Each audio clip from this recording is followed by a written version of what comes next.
Tim McEldowney is sitting in the hot seat tonight. Tim, good evening. Good evening, Mayor, Council. You want to speak up a little bit because the muffles, the mask kind of muffles the sound.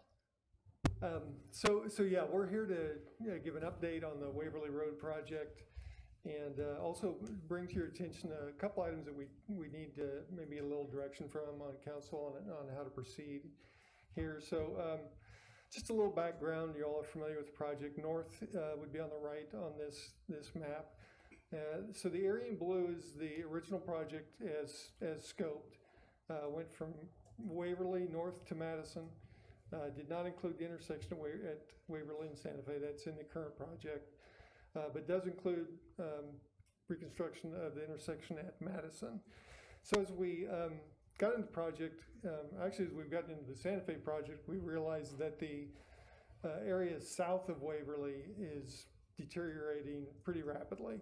And we've had crews out patching quite often and, just trying to keep the pavement together there. So one thing we'd like to kind of throw out here is an alternative is to include some structural improvements with that section of road and include it with this project. And alternatively, at the north end, we want to look at some additional work there, which would be widening the road from Madison up to, I have my glasses on, to Fountain Street. And the main purpose that we looked at doing that is to really provide better access for the school and extend that 3-lane section up at least past their entrance, and then Fountain would kind of be the logical place to end that at. So we'll circle back to this, but those are a couple things we want to consider. But really the main thing we want to talk about tonight is the intersection at Madison, and Affinis is our consultant, and Kristen Leathers-Grattan is here, and she's going to come up and go into more of the details of their analysis of that intersection. Tim, is this? Yeah. Just which one? This one? The right one? Okay, awesome. Good evening, Mayor and council members. Thanks for letting me be here to give you an update on this. Can you hear me okay? Mm-hmm. Yep. Okay. Yes. Okay. So as Tim alluded to, we are working on the base project right now, the blue, and have been working at the north end there at the intersection of Madison. As y'all know, there is congestion during the school year in the morning peak hour, as well as at drop-off time in that 3 to 4 o'clock range in the afternoon. So we did some traffic counts out there to perform a traffic study to kind of look and see what kind of improvements were there. The obvious question is, can a signal be installed to alleviate that congestion?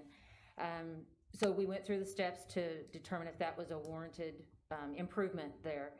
Kind of step through. So to determine if a signal is warranted at an intersection, there are certain criteria and steps that you have to go through. Part of that is doing a traffic analysis with the existing counts at the peak hours and different things like that.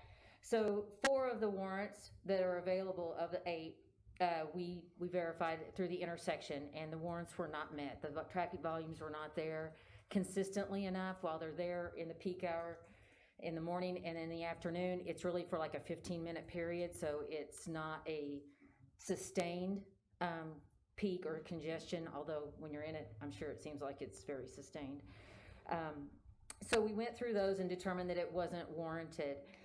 So the next steps we looked at were what other improvements could we make to the intersection. Obviously, we're already widening the street to a 3-lane section to allow a dedicated left turn lane north and south at that intersection, which will alleviate some of the backup for the through traffic.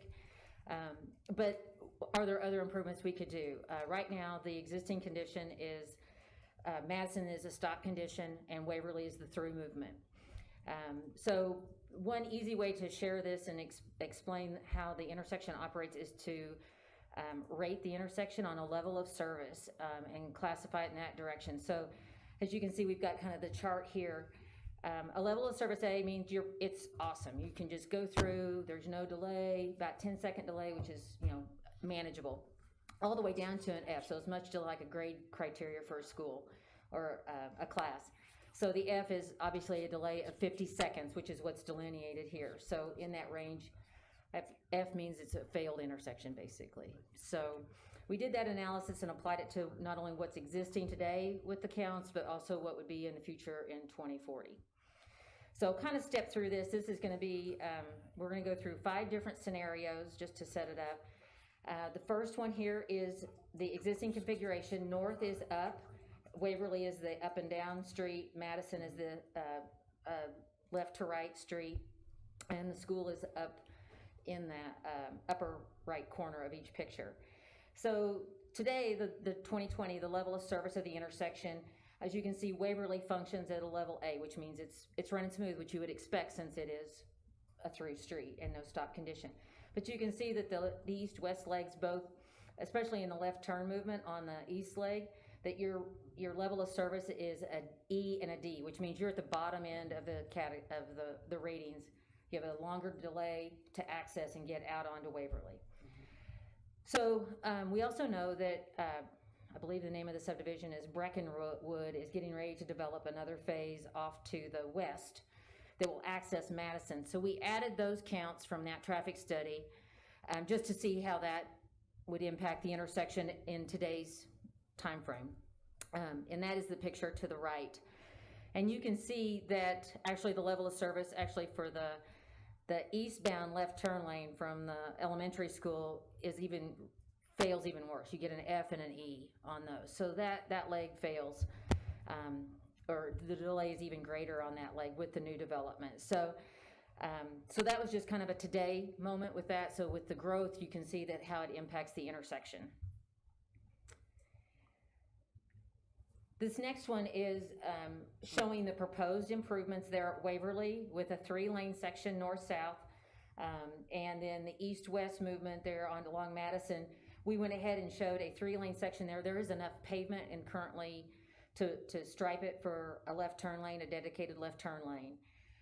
And I believe on the east leg it's already striped that way in that manner anyway. So for today, 2020, you can see the level of service. Waverly is running gets an A, which is expected since it's not stop. It does not have a stop condition on it. And again, the level of service on the east and west legs is at an E and D for the left turn lanes and an F and an E for the left turn lane. So again, you have a long delay for those, and those are pretty significant movements. On the year 2040, you can see further that the left turn lane on the east and west left turn lanes is an F altogether. So there's no improvement there with the existing condition, even with the left turn lanes being added. Again, just to kind of give you an order of magnitude with keeping the configuration the same with Madison being a stop condition. So the next step we looked at was an obvious solution would be a 4-way stop. Since a signal is not warranted, a 4-way stop maybe would help the level of service. And again, to the left, you'll see the 2020 level of service. We have, you'll notice that the Waverly section went down to the through movements being just a level of service B. There's a little bit more of a delay, not crazy, but it's manageable, but every car will have to stop because it's a 4-way stop. On your east and west legs, you'll notice that the level of service improved pretty tremendously. It went from an E and an F up to a B and an A, which is pretty substantial. And a lot of that is because now they have a delay or a gap that they can turn out into, and they don't have to wait for the through traffic to stop or to get a gap in the through traffic. And it just makes a more balanced intersection. Moving to the right, you'll see that in the year 2040, that the level of service on Waverly deteriorates to a level of service C.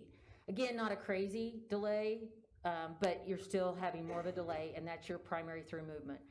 I think the big takeaway on this is while we've improved made it more equitable across the intersection on all legs with a reasonable delay, the thing to note on this is that this is really looking at the peak hour, whereas on Waverly, you're going to be looking at another 22 hours of the day where you've got the through movement that's the primary concern, and you're going to have people needing to stop no matter what, and even if nobody's on that east and west leg.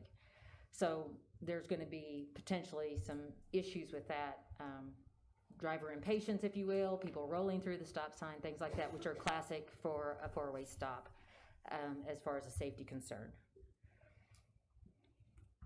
So another solution that we looked at was a roundabout, and I think Tim and Michael had brought this to move forward with that and had let you know that this was something we were going to be looking at for this intersection. It's a viable option that improves not only driver safety but pedestrian safety and allows you to minimize congestion through the intersection in peak hours. So on to the left is the 2020 this with current volumes, and you can see it's performing at a level of service A on all 4 legs. So you have no delay. You're basically just going through the intersection very easily. At year 2040, you can see the level of service is still at an A on almost every leg except for the south leg. And in the AM, you'll notice that it moves to a level of service B, which is just a slight more of a delay.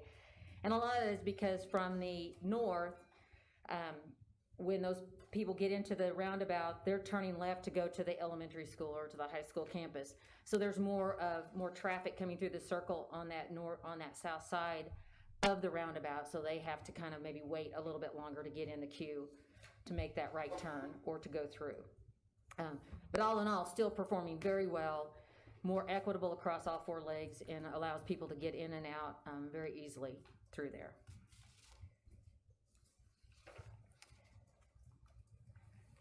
So from the standpoint of our findings, and if everything, if budget is approved, the roundabout we feel like is the best option for this if congestion is a true concern, and minimizing that for now and in the future 20 years. The benefit of a roundabout is it has fewer conflict points. You've got good visibility across the circle. People can get in, see they're only looking in one direction as opposed to worrying about cross traffic. Significantly reduces the chance of an injury accident, which from a vehicular and a pedestrian standpoint, so it makes the intersection much safer. Also promotes slower speeds. When we ran our analysis through this with the deflections through the curves and around the roundabout, your average speed is around 20 miles per hour on all 4 legs, which is, and you're in a school zone, it's posted 25.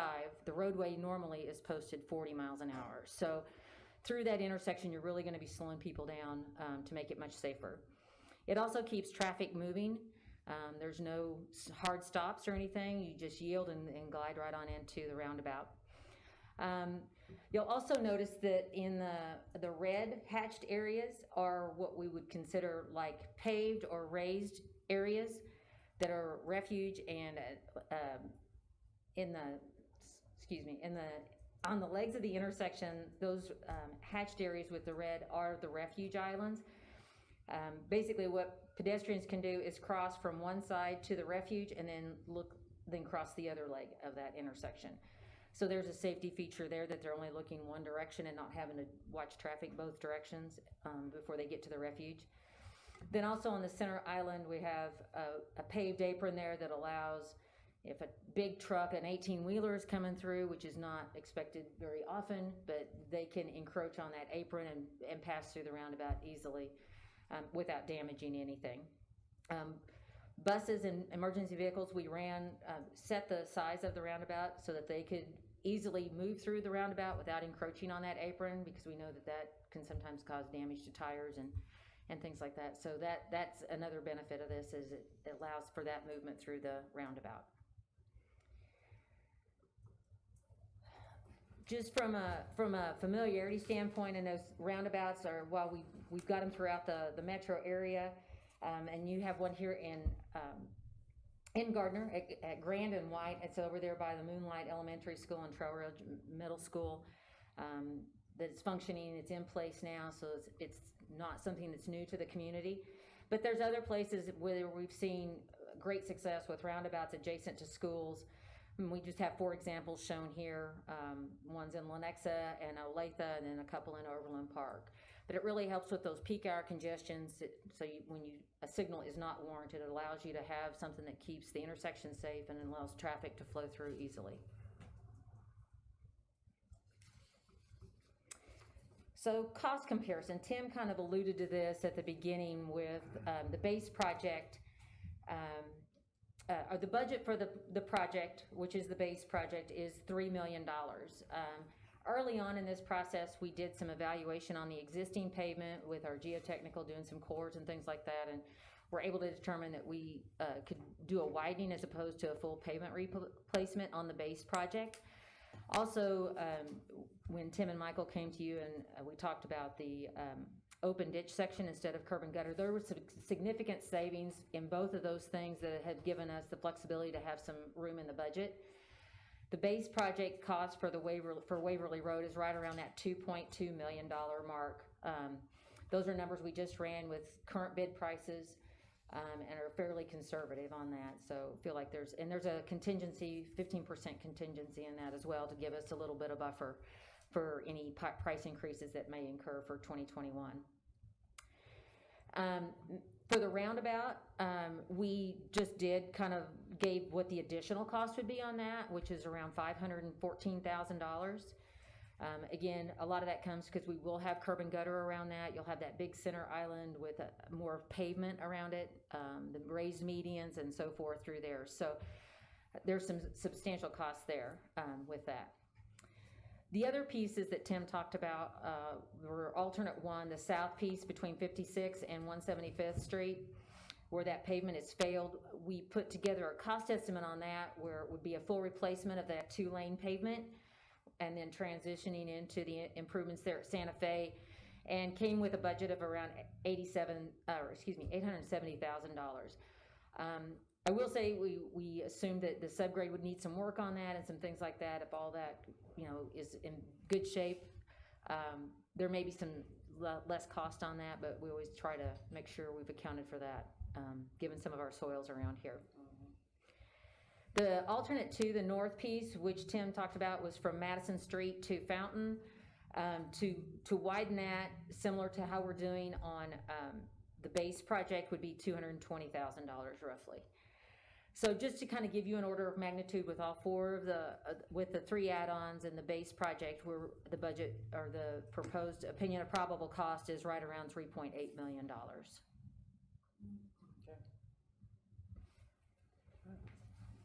Thank you very much. And with that, I'll open it up for questions. I realize I've thrown a lot of information at you, and Yes. I'm happy to answer any questions. Great. All right. Well, we'll go ahead and start to my right with Councilman Baldwin. Do you have any questions for the consultant or for Tim? So if the south addition, the reconstruction, if it's going to need a complete reconstruction, how much are we saving by doing it now versus letting that sit there for another 2 or 3 years and get worse, and then do a complete reconstruction then?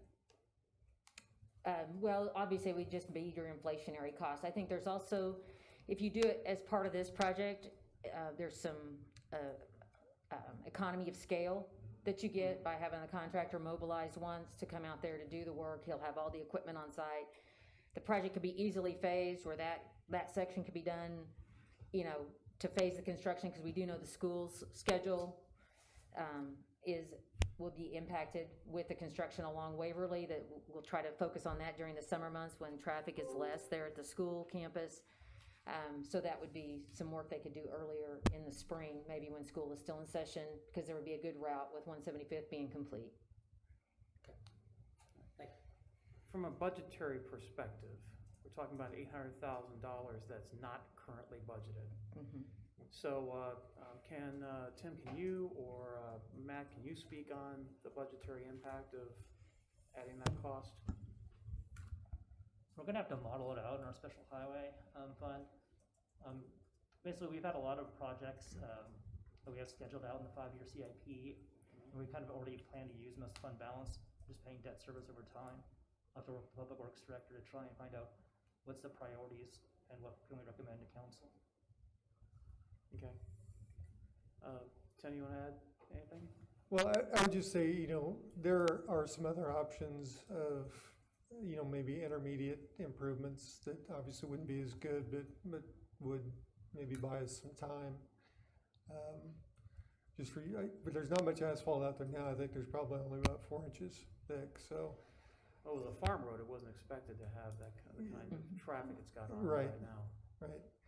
So I think there's some opportunities to maybe save some money, you know, if we choose that maybe the other things are more important, that, okay, we could do some things that will help us get by. You know, that maybe gets back to your question a little bit, Councilman Baldwin. Basically, if you take out the south piece, we're at budget. Right. And that still gets you the roundabout, which from a traffic perspective is advantageous. So to me, since it's a reconstruction anyway, and you'll have 175th completely overhauled and Waverly with this project, I would delay the south piece and we can reconstruct it in a few years or as money changes.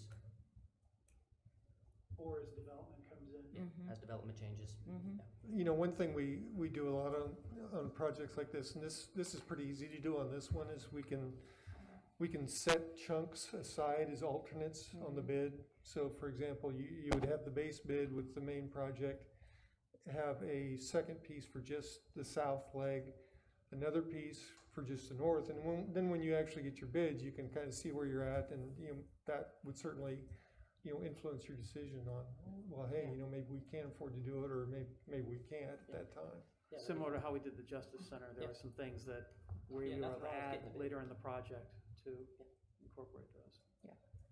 Okay. Councilman Gogorsek? Thank you, Mayor.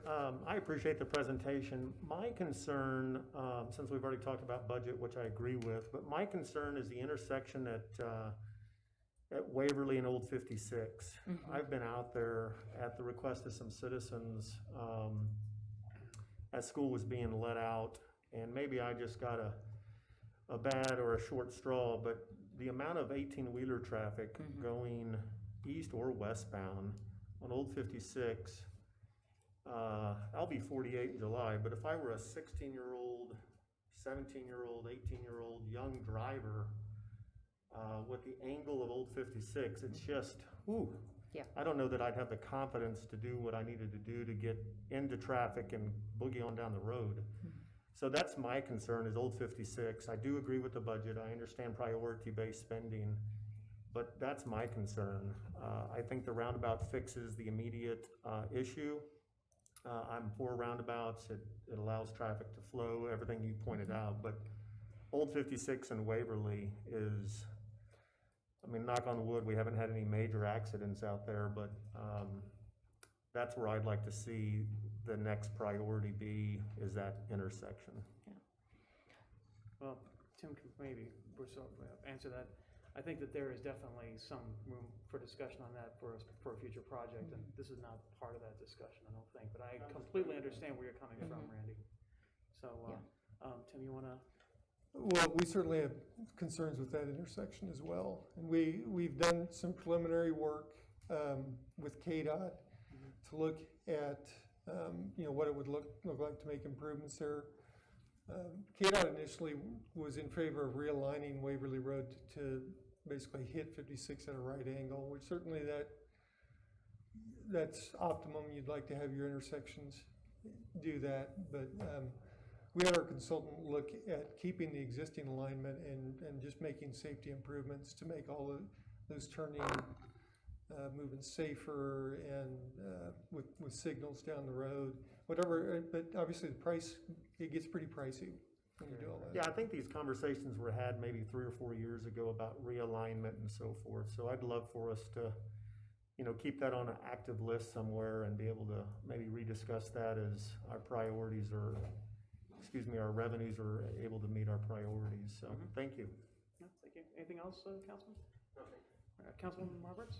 I didn't really have a question, but I do like the roundabout possibility, and I do like how we can get bids for, and if we get lower bids, maybe we can add on things as we go. I like that approach. I didn't really have any questions, just. Okay, great, thank you. Thank you. Council President? Same. I like the roundabout idea, and I think it's the right place for it, particularly with the schools there, so I'm all for that. My only question really was around, I asked the budgetary question, which I think was very adequately resolved. The other piece was, how much consultation did we have with the fire district and the school district regarding this alignment? Have they been consulted on this? Do they Do they have good feelings about this? I know that there have been some concerns addressed by the fire, expressed by the fire district in the past about roundabouts and being able to get the large emergency vehicles through that. Have they been assuaged? Are they feeling comfortable with this approach? I have not reached out to, specifically on this project to either one yet, and certainly if we talk about the roundabout going forward, that we would want to reach out to the school district and talk with them about it. You know, generally speaking, I mean, it's kind of just a geometry problem with, as far as the fire trucks go, and that's just something we, you know, work through the details with them if they have concerns about the size of it, the radius. Yeah, I think that was the concern addressed by, or expressed by the fire chiefs in the past about being able to get their large ladder vehicles, the Brontos and then the very large 100-foot ladders through those. I know that they've expressed concerns about the very roundabout that you discussed right now, the one at White and Grand, about getting their vehicles through there. So I just want to make sure that we are keeping them in the loop on this. Well, one of the nice things Kristen alluded to it is having that apron on the inside, so that allows you to keep the size of the roundabout to a minimum, but when a large vehicle does come through, you know, it's fine, let the back wheels track over that inner apron, and again, that keeps the size of the roundabout And it's not going to manageable. be torn up or anything when that happens. That's the other thing too, I've seen a lot of those get really badly torn up by large vehicles. They can be, and they can be a maintenance issue, but again, you're hopefully you're talking a rare occurrence when they're going through there, and Okay, great. yeah. Any other questions from the council? Okay. Well, thank you very much. I appreciate the presentation. Thanks. Yes. Council President? Thank you. Oh, okay. You wanna go to All right, the next super. slide? Thank you very much. Okay, thank you all very much. Yes. Were you looking for some consensus on moving forward, Tim, on this? Well, yes, I mean, what I was hearing obviously was that the roundabouts a go, and then basically we'll put the other two items as alternates on there and evaluate when the bids come in and come back to you and determine what we're actually gonna build. Is that correct? And please keep us informed either through Jim, through the Friday night memo, or other activities, how those discussions go with the school district and the fire district on that. I really appreciate that. Thank you. All right, moving on, we have a public comment time. Members of the public are welcome to use this time to make comments about city matters or items on the agenda that are not part of a public hearing. Again, the ground rules are pretty simple. We have a 5-minute time clock over here on the left, my right, your left. Also, no profanity, no personal attacks. With that being said, anybody who wishes to come forward can do so now. Please come forward when you do and speak your name and address into the microphone for the record. With that being said, the mic is open.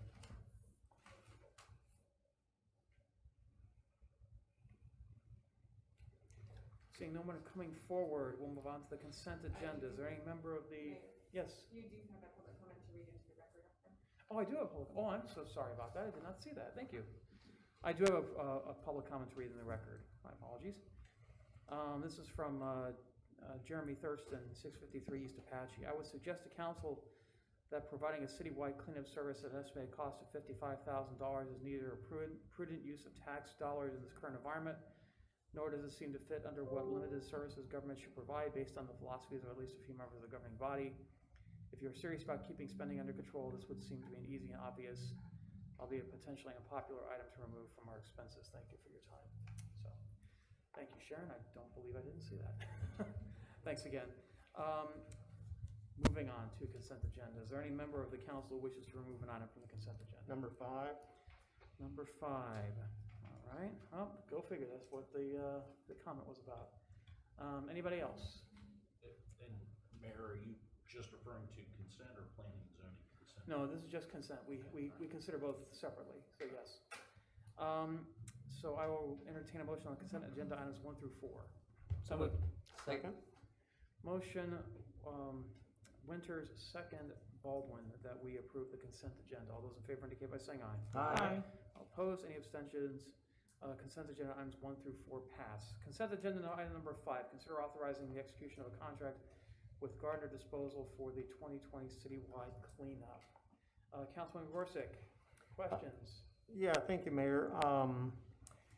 And looking at the math, understanding the projections versus the budgeted amount, also understanding, I don't know that regulation is the right word, but it's gonna be hard to monitor on the fly. These dump trucks don't have a scaling system built into where when it hits 200 tons that they stop collecting refuse. And then I think the gentleman that you read into record said it better than I can. I just don't think that we need to spend north of $55,000. I think we need to bring this to a work session, get the community's involvement, and understand what some of the workarounds are. I think 10, 15 years ago was a good thing when they started this. But I don't see this as a good use of taxpayer money. I really don't. Okay, so, question for city administrator. And, I think you had been asked this question a couple of times offline, notwithstanding the public comment.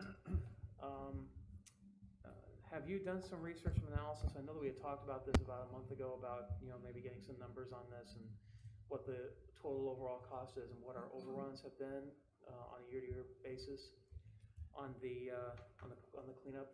Could you? Well, as far as overruns, I mean, we didn't have limitations before. So the tonnage collected that's indicated on the chart that Michael provided is accurate. The price per ton is the major concern. We only have one bidder for this service.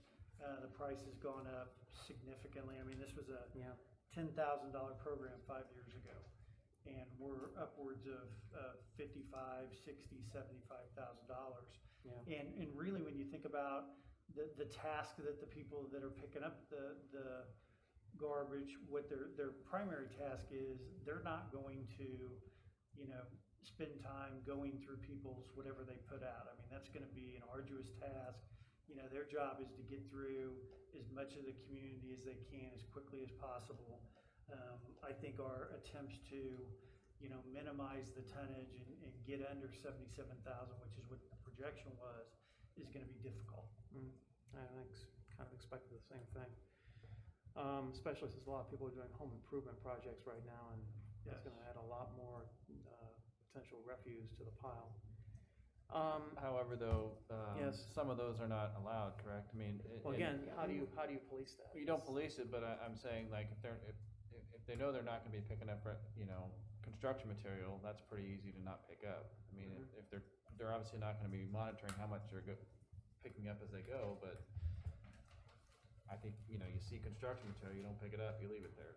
Well, if it's separated, yeah, but if it's not separated, I mean, you could take Thrown in a box. yeah, you could, it's really easy to commingle those items. Yeah. If we were to eliminate this, not approve this, what potential options can we afford our citizens with regard to that kind of disposal? Is there anything that, I think that we can point them to where that they can do that on their own. I think Jennifer brought up a great point about, she had something needed to be picked up as $15 and they came and got it.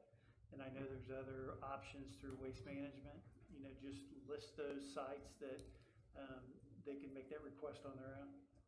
Yeah, there's a 1-800 You Got Trash.